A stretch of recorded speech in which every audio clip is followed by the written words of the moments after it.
మళ్ళీ ఇక్కడికి ఎందుకు వచ్చావు? అది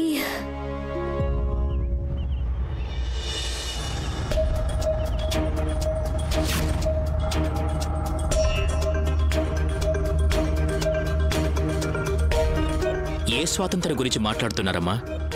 మీ కన్న బిడ్డని కులము గోత్రము తండ్రి పేరు తెలియనివాడు బ్రతకడం ఎంత కష్టమో తెలిసి కూడా మీరు వదిలించుకున్నారు. ఇంతకీ మీరెవరు? అమ్మా, వీరు ఉజ్జయిని మహారాజు విక్రమాదిత్యుల వారు. వీరే నా ప్రాణాలు కాపాడారమ్మా. రాజా, మీరు నా బిడ్డ ప్రాణాలు కాపాడారు. అందుకు మీకు నేను జీవితాంతం రుణపడి ఉంటాను. కానీ నేను పుత్రుడి దగ్గర ఏదీ దాచిపెట్టలేదు రాజా. మీరు చెప్పేది అర్థం కావట్లేదు. ఏం చెప్తున్నారు మీరు? రాజా, అసలు నిజమేమిటంటే వీడి కన్న తండ్రి ఎవరో నాకు ఏమాత్రం తెలియదు.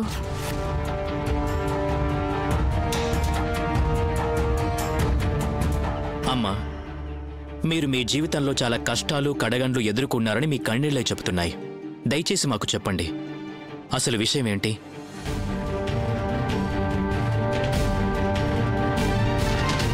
ఇదంతా 12 సంవత్సరాల క్రితం జరిగింది. కాలశ్యామన పర్వతంపై తపస్సు చేసే భైరవ భక్తుడు దంతేశ్వరుడికి దాసిగా ఉన్నాను. వారికి వారి శిష్యులకి ఎన్నో శక్తులు సిద్ధించాయి. కాలభైరవాయ నమః.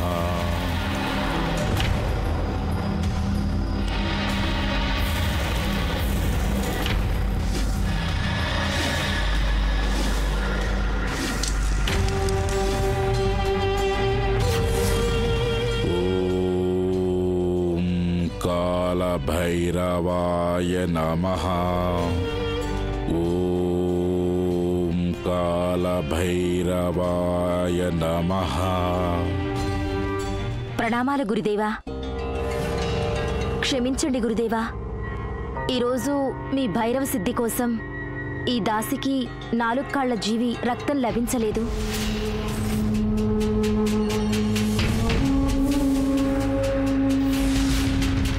మరేం పర్వాలేదు దేవి, కలశాన్ని ముందుకు పెట్టు.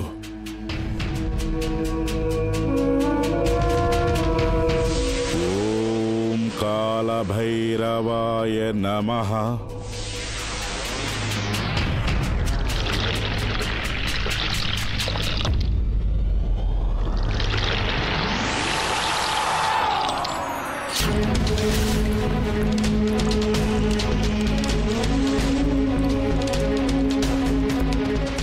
పాత్రని ఇక్కడే పెట్టేయి దేవి.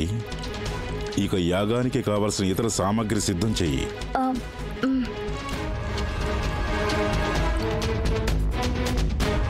ప్రణామాలు గురుదేవా.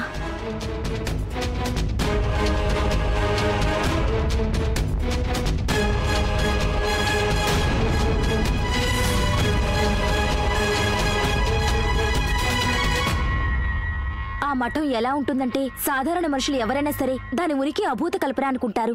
అక్కడ ఏం కావాలన్నా కనురెప్పపాటులో లభిస్తుంది. అక్కడ అసంభవం అన్న మాటే లేదు. ఒకరిని మించి ఇంకొకరు దివ్య శక్తులను సాధించగలిగినటువంటి భైరవ భక్తులెందరో ఉంటారక్కడ. కానీ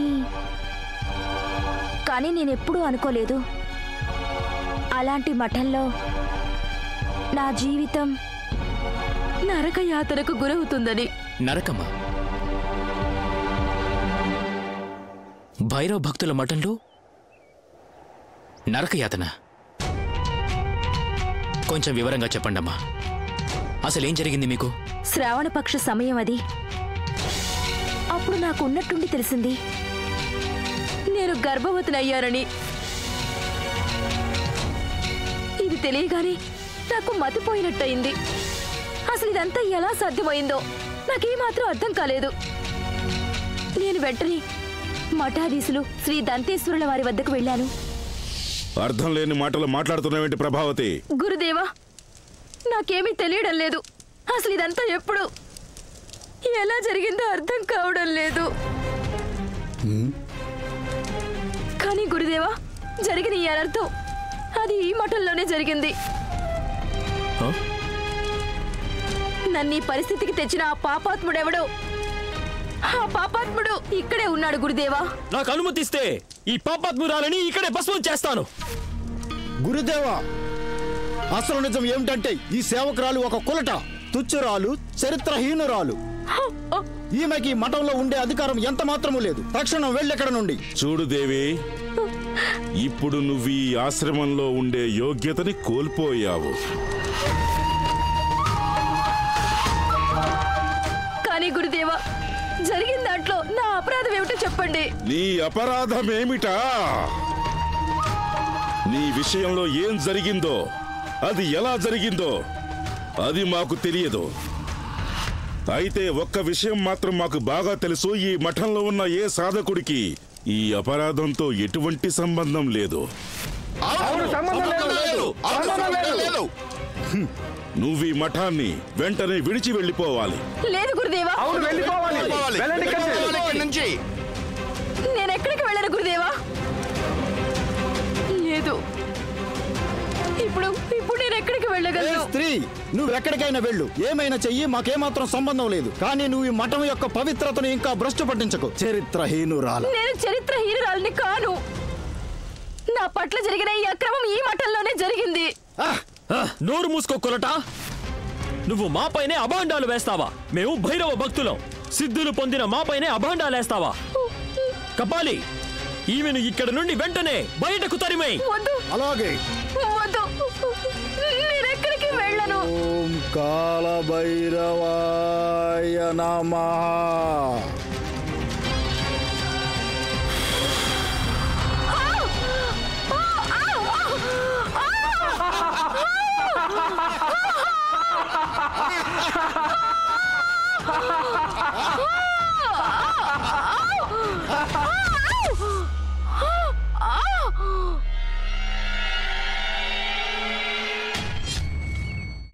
రాజా, నేను ఆ క్షణమే చనిపోవాలనుకున్నాను. కానీ ఈ చిన్నారి ప్రాణం కోసమే నేను బ్రతికున్నాను. మీరింకా అలాగే అనుకుంటున్నారా? నేను నా బిడ్డ దగ్గర ఏదైనా దాచిపెట్టానంటారా మహారాజా? లేదమ్మా, మీరు ధన్యులు. ఈ లోకంలోని ప్రతి తల్లికి మేం నమస్కరిస్తాం. బాధాకరమైన విషయం ఏమిటంటే, మగవాడి ఉనికికి కారణం స్త్రీ, కాని ఆ మగవాడే తనని చరిత్రహీనురాల్ని చేస్తాడు.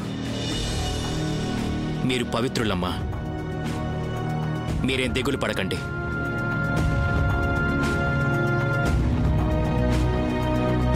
మీ బిడ్డ దేవరథుడికి మేము న్యాయం చేస్తాం. ఇది మా వాగ్దానం రాజా విక్రమాదిత్యుడిది.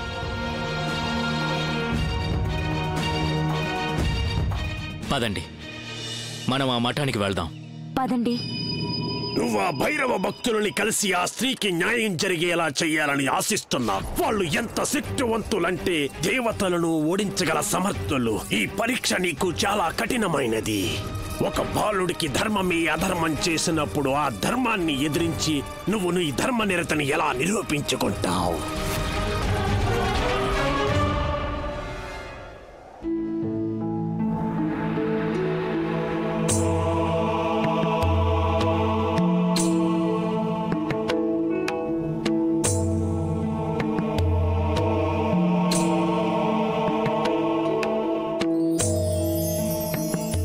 జై కాలభైరవ. అమ్మా,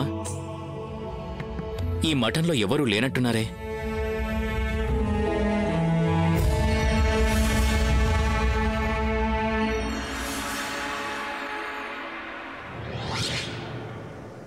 ఏ యువకుడా, ఎవరిని వెతుక్కుంటూ వచ్చావు ఈ మఠంలోనికి?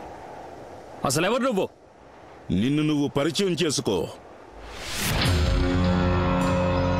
పావురం డేగని, జింక సింహాన్ని, పాపులు సమ్రాట్టుని పరిచయం చేసుకోమని అడగరు. చక్రవర్తి సమ్రాట్ విక్రమాదిత్యులం మేము.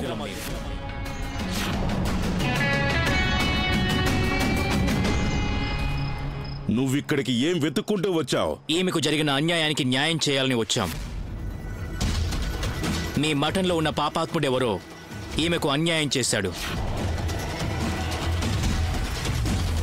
అతన్ని శిక్షించే సమయం ఆసన్నమైంది. సమ్రాట్,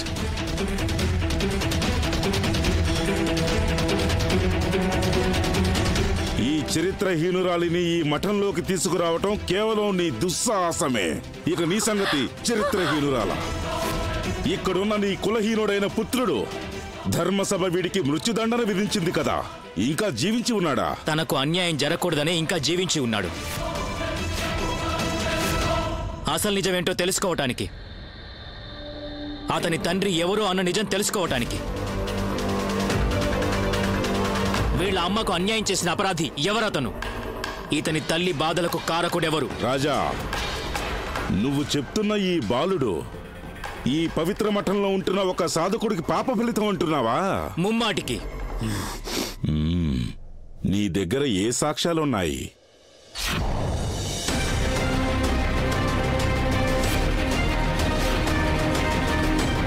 ఇక ఈ ఆడది ఒక చరిత్రహీనురాలు. రాజా, మేము భైరవ భక్తులం. అలాగే మా చరిత్ర ఈ హిమశిఖరంలా ఉజ్వలమైనది. మీ మఠంలోని పాపి ఎవరో మీ మఠానికి కలంకం తెచ్చారు, అయినా మీరేం చేయలేకపోయారు. మీరంటున్నదేమిటి? మీరు ధర్మరక్షకులా? నువ్వు ఈ రోజు మా మఠాన్నే కాదు, శతాబ్దాలుగా మేం చేస్తున్న సాధననే అవమానించావు. ఈ రోజు అందరి ముందు చాటి చెప్తున్నాను, ఈ బాలుడు మాలో ఒకరి పుత్రుడని నువ్వు గనక నిరూపించగలిగితే నేను ఈ మఠాన్ని విడిచి వెళ్ళిపోతాను.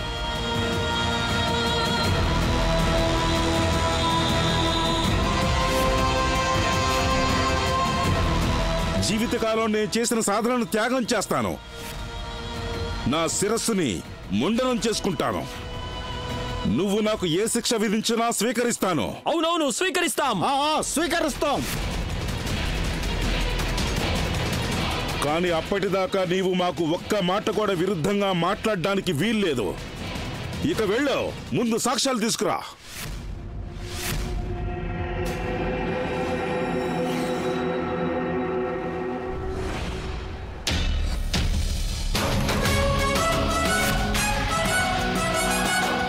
రాజా, నువ్వు భైరవ భక్తులకి సవాలు విసిరావంటే నీ పరాజయానికి బీజం వేసినట్టే.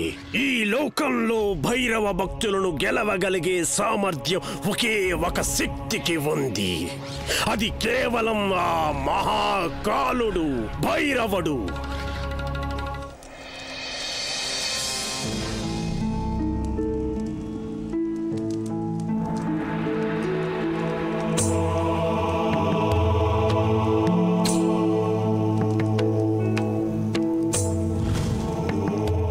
రుద్రావతార, ఓ కాలభైరవ, ఈ లోకంలో ఎవరో దుష్ట పాపిష్టి అఘోరాలు నీ మహిమనే భ్రష్టు పట్టిస్తున్నారు. నువ్విచ్చిన దివ్య శక్తులను, మహిమను అధర్మానికి ఉపయోగిస్తున్నారు. ఇలాగే కొనసాగితే ఈ లోకంలో భైరవ భక్తి మీద నమ్మకమే లేకుండా పోతుంది. అలాంటి కొందరు దుష్ట పాపిష్టి అఘోరాలు ఒక స్త్రీకి, ఆమె పుత్రుడికి ఘోర అన్యాయం చేశారు. మాకు వారికి న్యాయం చేసే శక్తినివ్వు. మాలో పురుషత్వం అయితే ఉంది, కానీ మాలో ఉన్న స్త్రీత్వాన్ని జాగృతం చెయ్యాలి. అప్పుడే ఆ పాపిష్టులెవరో మేము కనిపెట్టగలం. మాకు ఆ శక్తినివ్వు.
భైరవ భక్తులారా, ఇక మీరు పాల్పడ్డ అధర్మాన్ని మీరే స్వయంగా స్వీకరించే సమయం ఆసన్నమైంది. ఇప్పుడు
చెట్టు కొమ్మ మీద కూర్చుని వేణుగానం చేస్తున్న ఆ స్త్రీ ఎవరు?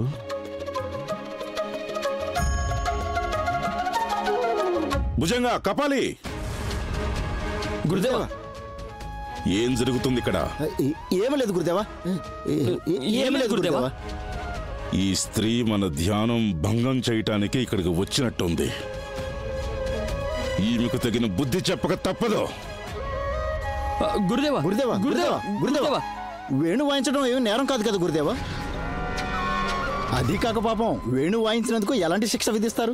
అవును గురుదేవా, చూస్తున్నారుగా ఆమె ఒక స్త్రీ ఎంత అందంగా ఉందో, ఎంత మనోహరంగా వేణు వాయిస్తుందో.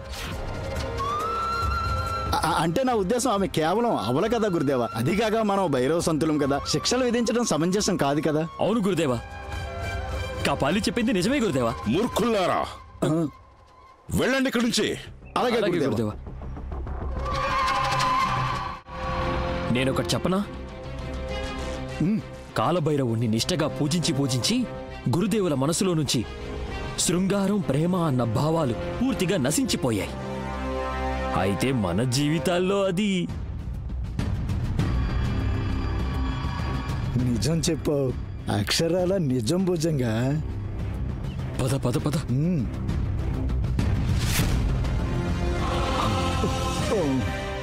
భైరవ భక్తులారా, అమాయకురాలైన ఆ స్త్రీ జీవిత నాశనానికి కారకుడైన దుష్టుణ్ణి ఖచ్చితంగా మేము బయట పెట్టే తీరుతాం.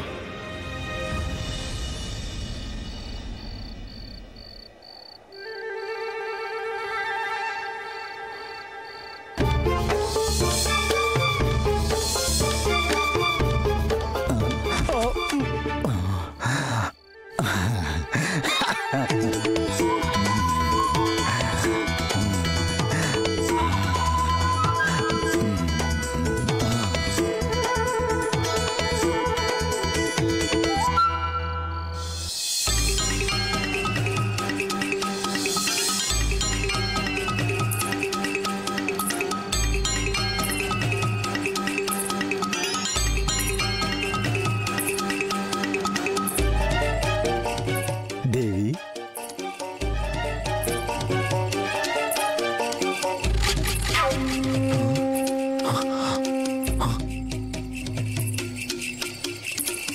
సుందరి,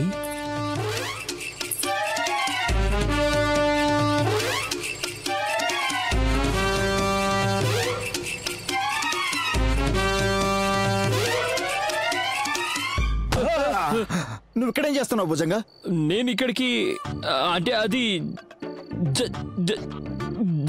జలం తీసుకోవడానికి వచ్చా. అలాగా. నాకు దాహం వేస్తోంది. మధ్యరాత్రిలో దాహం వేస్తుందా?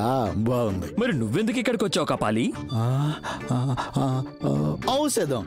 ఔషధం కోసం వెతుకుతున్నా. కడుపులో నొప్పిగా ఉంది కదా. ఔషధం కోసం వచ్చావా? నువ్వు ఏ ఔషధం వెతుక్కుంటూ ఇక్కడికి వచ్చావో నాకు బాగా తెలుసు. అర్థమైందా? సోదర భుజంగా, ఉదయమే కదా వేణువు పిల్ల ఆ చెట్టు మీద కూర్చుని వేణువు వాయించింది. మరిప్పుడు కనిపించడం లేదంటే ఆ సుందరి ఎక్కడుంది? ఆ సౌందర్య రాశిని వెతుకుదామా?